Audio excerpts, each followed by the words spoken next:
माँ की सेवा। माँ अस्पताल में एक बेड पर पड़ी थी। अस्पताल के बरामदे में उसके 2 बेटे और एक बेटी सोच में टहल रहे थे। भाई बहन को अपनी माँ के लिए सेहत की फिक्र तो थी, लेकिन उससे भी ज़्यादा परेशानी इस बात की थी कि अब माँ को अपने साथ कौन रखेगा।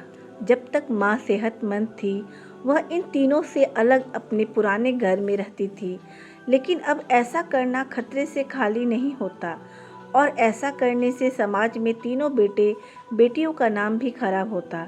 लोग कहते कि देखो कैसी औलादें हैं, बीमार माँ को अकेला रहने के लिए छोड़ दिया।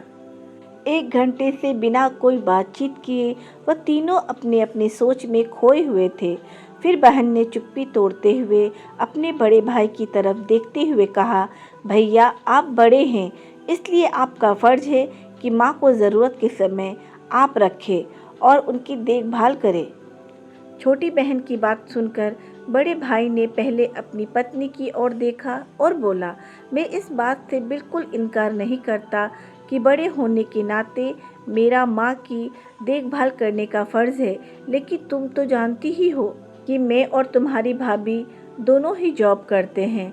ऐसी हालत में माँ के साथ किसी न किसी को हर वक्त उनकी देखभाल करने के लिए उनके साथ रहना पड़ेगा, जो हमारे लिए बहुत मुश्किल हो जाएगा। बहन, तुम तो पूरा दिन घर ही रहती हो, तुम माँ को अपने साथ क्यों नहीं रखती? पैसों की फ़िक्र मत करना, जो भी खर्चा आएगा मैं दे दूँगा।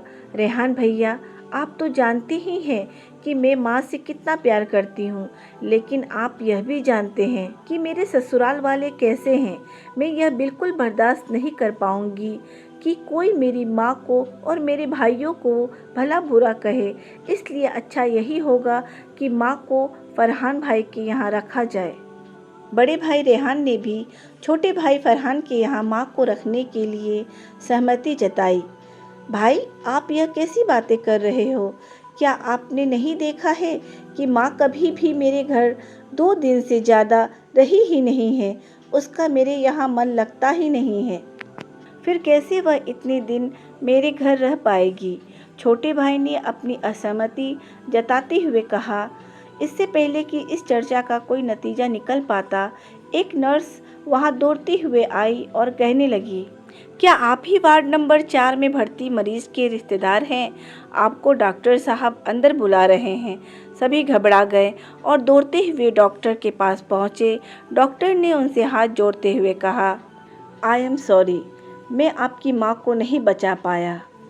डॉक्टर की इस खबर ने सबके चेहरे पर झूठी मूठी दुख की परत तो चढ़ा दी थी, लेकिन सभी के दिल के किसी कोने में इस बात की खुशी भी छुपी हुई थी कि अब उन्हें माँ को नहीं संभालना पड़ेगा और माँ की वजह से उन्हें परेशान नहीं होना पड़ेगा।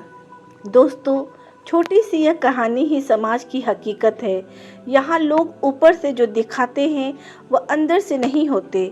जो माँ बाप अपने 4-4 बच्चों को बिना किसी शिकायत के बड़ी आसानी से संभाल पाते हैं, आगे चलकर ज़रूरत पड़ने पर यही 4 बच्चे मिलकर भी उन्हें नहीं संभाल पाते या नहीं संभालना चाहते। बच्चों को यह बात नहीं भूलनी चाहिए, जैसा वह बोएंगे वैसा ही तो काटोगे।